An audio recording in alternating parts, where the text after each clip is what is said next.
और 12 साल विकास कर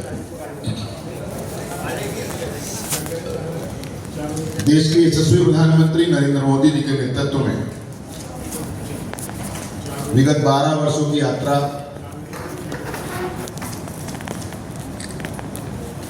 के क्रम में आयोजित आज इस जनपद गौतम बुद्ध नगर की मीडिया संवाद कार्यक्रम में मेरे साथ मंच पर उपस्थित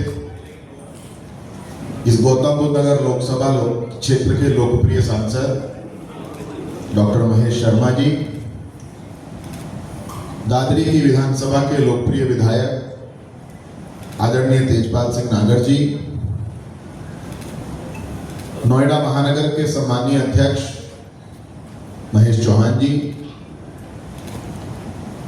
गौतम बुद्ध नगर भारतीय जनता पार्टी के जिले के अध्यक्ष भाई अभिषेक शर्मा जी, पश्चिम क्षेत्र भारतीय जनता पार्टी के क्षेत्रीय मंत्री आशीष वत्स जी, भारतीय जनता पार्टी के वरिष्ठ नेता विनोद त्यागी जी, जिले के उपाध्यक्ष सत्येंद्र नागर जी, इस अभियान की दृष्टि से इस मीडिया संवाद कार्यक्रम के संयोजक विनोद शर्मा जी, उनके सह संयोजक के रूप में काम कर रहे पंकज जी, प्रज्ञा जी और गौतम बुद्ध नगर जिले से इस अभियान को देख रही बहन आरती जी, बहन संगीता तिवारी जी, इन सब के साथ और पूरी टीम के साथ सबसे पहले मैं अपने सभी लोकतंत्र के चौथे स्तंभ का, जिनको प्रहरी कहा गया है, ऐसे उन सभी मीडिया कर्मी, मीडिया बंधुओं का, प्रिंट मीडिया के, इलेक्ट्रॉनिक मीडिया के और सभी अपने छायाकार बंधुओं का इस आज के मीडिया संवाद कार्यक्रम में हृदय से अभिनंदन करता हूं।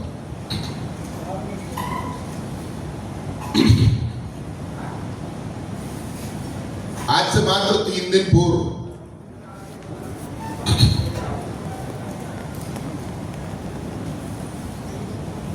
देश के यशस्वी प्रधानमंत्री नरेंद्र मोदी जी ने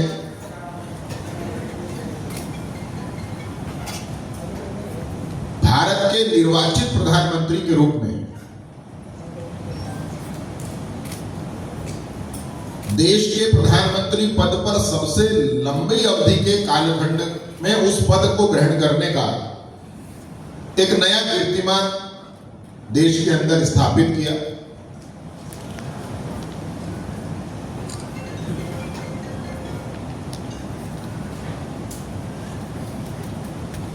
किसी भी प्रधानमंत्री के रूप में इतने लंबे कालखंड पर कोई व्यक्ति तभी टिक सकता है जब उसकी सोच दूरगामी हो, जब उस देश की जनता का विश्वास अपने नेता के प्रति जनविश्वास की भावना में बदल जाए और जब व्यक्ति जो उस पद पर आसीन है उस व्यक्ति के लिए अपने देश की जनता पद से ज्यादा महत्वपूर्ण हो जाए, तभी कोई ऐसा व्यक्ति इतने लंबे कालखंड तक देश के प्रधानमंत्री के रूप में काम कर सकता है।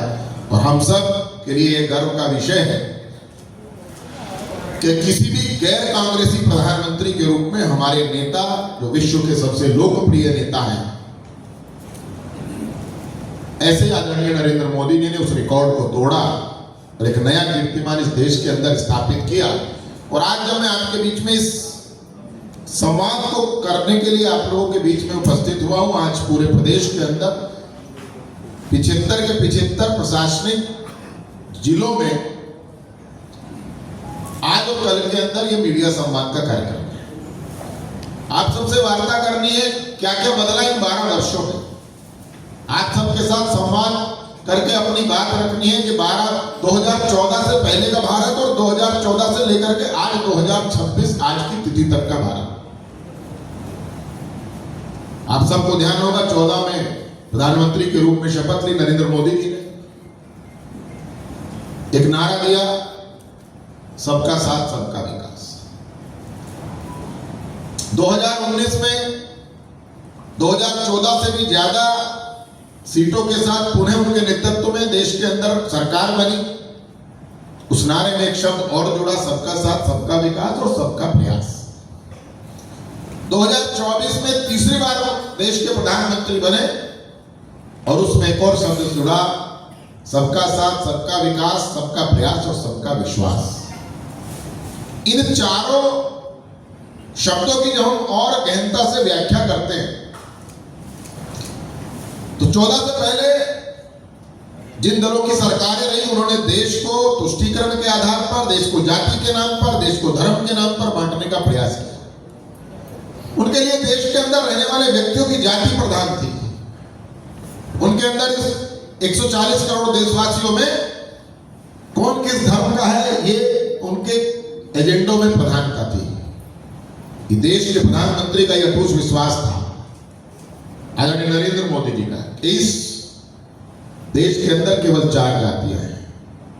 पहली गरीब, दूसरी देश की आधी आबादी महिला, तीसरी युवा और चौथी देश का अन्नदाता किसान।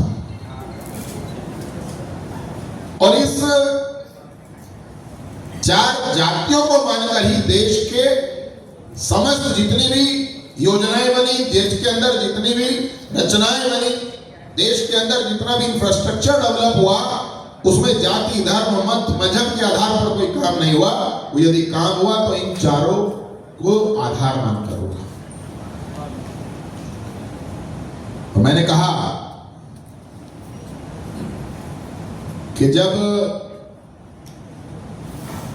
इन 4 जातियों के आधार पर हम काम की बात करते हैं, उसका पहला प्रमाण हम लोगों ने दिया था कि तीसरी बार शपथ लेने के बाद देश के प्रधानमंत्री जी ने तो सबसे पहला काम किया था, जब सबसे पहली जो फाइल थी उन्होंने जो हस्ताक्षर किए थे वो किसान सम्मान निधि की फाइल पर हस्ताक्षर, क्योंकि किसान हमारे एजेंडे में, हमारे देश का किसान प्रगति करे, उसकी आय में वृद्धि हो, ये बात एनडीए सरकार के एजेंडे में।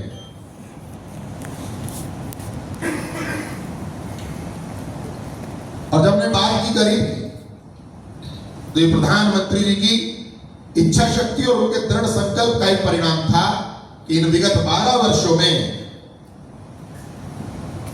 2 ही एजेंडे थे।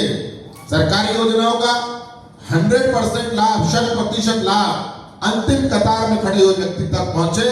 और उसी का परिणाम ये हुआ कि 25 करोड़ लोग गरीबी रेखा से बाहर आए। ये कोई छोटी बात नहीं है। 14 से पहले आप सब जानते हैं, कांग्रेस के उन प्रधानमंत्री का कथन भी आप सबको याद होगा कि उन्होंने कहा था कि मैं दिल्ली से अगर 1 रुपया भेजता हूं तो अंतिम व्यक्ति तक पहुंचते पहुंचते वो केवल जिस योजना के लिए जाता है वहां 25 पैसे पहुंचता है, 75 पैसे भ्रष्टाचार की भेंट में चढ़ जाता है। उस भ्रष्टाचारी व्यवस्था को समाप्त करने के लिए ही देश के प्रधानमंत्री जी ने तकनीक और डिजिटल गवर्नेंस के माध्यम से डायरेक्ट बेनिफिट ट्रांसफर स्कीम को हम लेके आए और उससे जितने जो बीच का लीकेज था उसको खत्म किया और इससे जितनी धनराशि हमने उनके खातों में ट्रांसफर की उससे देश का लगभग 4.31 लाख करोड़ 4.31 लाख करोड़ रुपया गलत हाथों में जाने से बच गया। किसी भी देश के लिए और देश के चुने हुए प्रधानमंत्री के लिए, चुनी हुई सरकार के लिए देश की सुरक्षा पहला महत्वपूर्ण मुद्दा होता है। और देश की सुरक्षा की जब जब बात आई, जब जब ये लगा कि देश में कुछ ऐसा ना हो जाए, तब तक देश के प्रधानमंत्री की इच्छा शक्ति के कारण ही हमने उनके नेतृत्व में सर्जिकल स्ट्राइक और एयर स्ट्राइक जैसी कार्रवाई उनके नेतृत्व में देश की सेनाओं ने की। और उसके साथ साथ आज हम बड़े विश्वास के साथ कहते हैं, और आप सब उनको बोलते हुए भी सुना होगा, कि बड़े विश्वास के साथ कहते हैं कि ये नया भारत है जो चुप नहीं बैठता है बल्कि जवाब देता है। क्षेत्र को पूरा रेड कॉरिडोर कहा जाने लगा था। आज जो रेड कॉरिडोर नक्सल के कारण कहा जाने लगा था, आज वो red corridor green growth zone में बदल चुका है। पश्चिम बंगाल में अभी भी सरकार बनी, पश्चिम बंगाल में कट मनी, करप्शन, इन सब का बहुत बड़ा बोलबाला था। वो सब धीरे धीरे समाप्त हो रहा है। जब हम किसान की बात करते हैं तो जो हम किसान क्रेडिट कार्ड के रूप में जो उनको आर्थिक मदद करते थे, उसकी सीमा जो सिर्फ 3 लाख रुपए थी, उसको भी 3 लाख से बढ़ा करके 5 लाख तक करने का निर्णय आदरणीय नरेंद्र मोदी जी के नेतृत्व में ही लिया गया।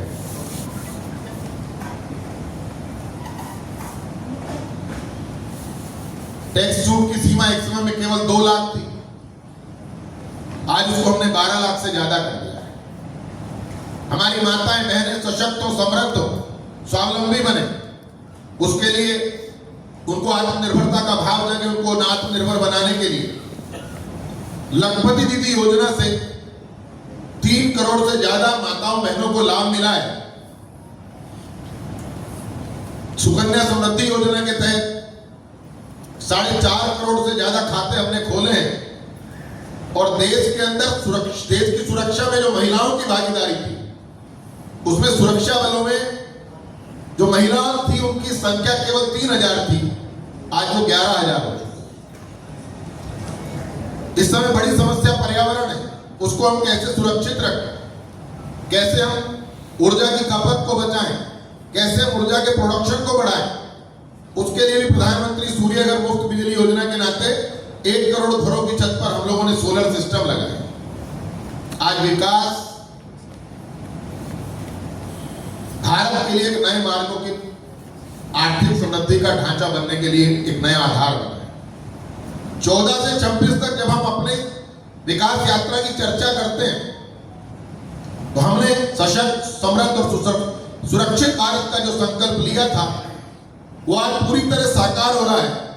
और प्रधानमंत्री नरेंद्र मोदी जी कहते हैं कि विकास हमारे लिए 24 घंटे 7 दिन और 12 महीने चलने वाला एक मिशन है और हम हर समय इस मोड पर काम करते रहते हैं। और आप सबको पत्रकार भाई बैठे हैं, आप सबको उनकी एक और बहुत अच्छा कोट है जब वो बोलते हैं कहीं जाकर के किसी बड़े योजना को और बड़े अंदाज में बोलते हैं कि जिसका शिलान्यास मैं करता हूं उसका उद्घाटन भी मैं ही करता हूं। ये इस बात को स्पष्ट रूप से बताता है कि हम योजनाएं अगर लेकर के आते हैं वो केवल योजनाएं शिलान्यास करने के लिए नहीं होती। आज के अपने इस गौतम बुद्ध नगर जनपद का स्पष्ट उदाहरण जेवर एयरपोर्ट है। शिलान्यास भी उन्हीं के हाथों हुआ था और अभी 2 माह पहले उद्घाटन भी उन्होंने ही किया था और आज से और 2 दिन के बाद पहली उड़ान वहां से शुरू हो जाएगी। ये रिफ्लेक्ट करता है, ये दिखाता है कि प्रधानमंत्री जी की सोच कितनी दूरदर्शी है। एक प्रधानमंत्री ग्राम सड़क योजना श्रद्धेय पंडित अटल बिहारी वाजपेयी जी के समय में चालू हुई थी। उस प्रधानमंत्री ग्राम सड़क योजना से हमारे गांव को जोड़ने के जो मार्ग थे, आज उसके तहत 8 लाख किलोमीटर पक्की सड़कें हम लोग बना चुके हैं और जिसमें से 4 लाख किलोमीटर केवल पिछले 12 वर्षों में बनाई। जहां गांव से शहर जाने में पहले 8 घंटे लगते थे, आज वही सफर मात्र 3 घंटे में पूरा हो जाता है। और ऐसे एक नहीं है देश के उदाहरण। अगर मैं एक्सप्रेसवे, ग्रीनफील्ड एक्सप्रेसवे की चर्चा करूंगा, नंबर ऑफ एक्सप्रेस हमने डेवलप किए। मैं अभी अपनी विधानसभा से, अपने घर से, अपने गांव से 9:40 पे चला था, क्योंकि मैं नहीं चाहता था, मुझे मेरे जो संगठन के यहाँ के दायित्व जो अभियान को देख रहे थे, मैंने पूछा पत्रकार बंधुओं को क्या समय दिया था, बोले साहब 11:30 बजे का समय दिया था। तो मैंने कहा मैं 11:30 से पहले पहुंच जाऊंगा, मैं उन लोगों को प्रतीक्षा नहीं कराऊंगा। मैं 9:40 पे अपने घर से चला हूं और 11:10 पे मैं आपके इस नोएडा क्लब के अंदर एंटर कर चुका हूं। यह है बदलता हुआ भारत।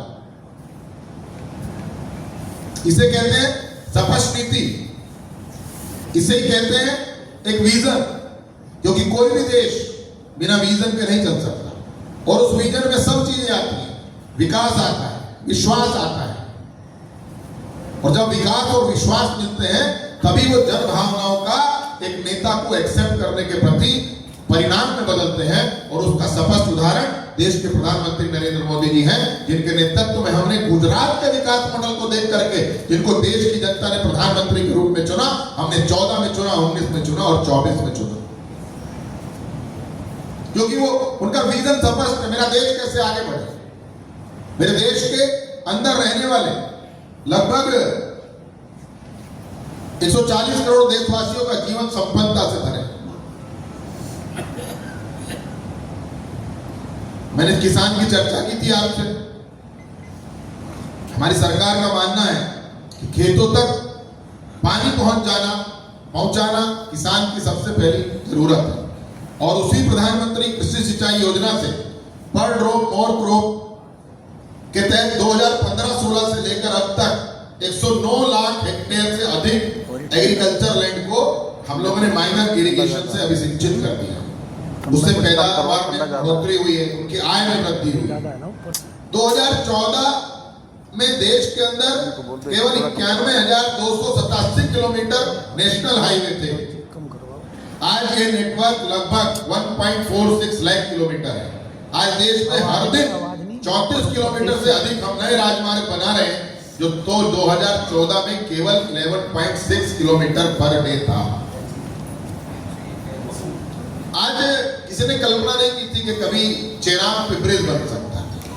हमने चेनाब पे ब्रिज बनाया, नया पंबन ब्रिज, अटल टनल, ये ऐसे इंफ्रास्ट्रक्चर के काम हैं जिनको बारे में कभी सोचना किसी के लिए संभव नहीं था। लेकिन हम आपकी इच्छा शक्ति कितनी मजबूत है, उस पर सब कुछ निर्भर करता है। आज रेलवे की मॉडर्नाइजेशन की बात करो तो लगभग 99.6% से अधिक ब्रॉडगेज जो है वो इलेक्ट्रिफाइड हो चुका है। 1337 देश के अंदर जो रेलवे स्टेशन है, उनमें से 1337 से अधिक रेलवे स्टेशन को हमने अमृत भारत स्टेशन योजना के तहत उनको सुंदर बना दिया। उनका इंफ्रास्ट्रक्चर को पुराने इंफ्रास्ट्रक्चर की जगह पे एक नया इंफ्रास्ट्रक्चर उनको दे दिया है। वहां सारी मूलभूत सुविधाएं हमने उपलब्ध कराई और वो एक चरणबद्ध प्रक्रिया है। प्रधानमंत्री जी और रेल मंत्री जी का कहना है कि धीरे धीरे 100% रेलवे क्रॉसिंग्स को हम मानव रहित कर देंगे और धीरे धीरे देश के अंदर सभी रेलवे स्टेशन को हम नए स्वरूप को प्रदान कर देंगे। और 12 साल में जो रेलवे ने रफ्तार पकड़ी है, जो रेलवे का इंफ्रास्ट्रक्चर चेंज हुआ है, वो सब आपकी आंखों के सामने है। आरटीएस भी आप ही के सामने है, वंदे भारत आपके सामने है। 164 से अधिक वंदे भारत एक्सप्रेस ट्रेनें आज देश के विभिन्न हिस्सों में कनेक्टिविटी को एक नया स्वरूप प्रदान कर रहे हैं। 2014 में मेट्रो केवल 5 शहरों में थी और 248 किलोमीटर का केवल नेटवर्क था। आज भारत के 26 से अधिक शहरों में 1095 किलोमीटर से अधिक का मेट्रो नेटवर्क है। आजादी से लेकर के 67 सालों में, पिछले 67 साल में देश के अंदर केवल 74 एयरपोर्ट थे। 12 वर्षों में मोदी सरकार ने 90 से अधिक नए एयरपोर्ट्स बनाए और आज वो संख्या 164 को भी पार कर गई। यही बदलता हुआ भारत है और यही नए भारत की और आने वाले समय में विकसित भारत की बदलती हुई तस्वीर है।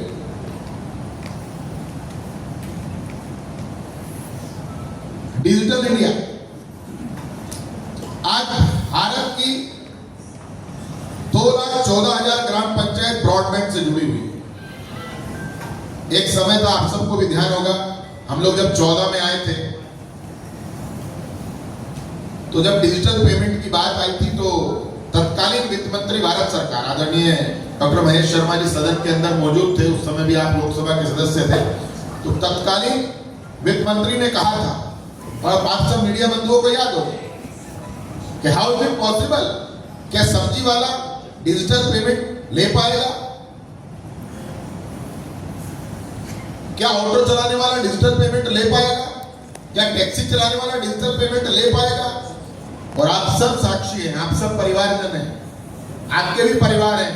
आज सब्जी वाला भी यूपीआई के माध्यम से पेमेंट ले लेता है।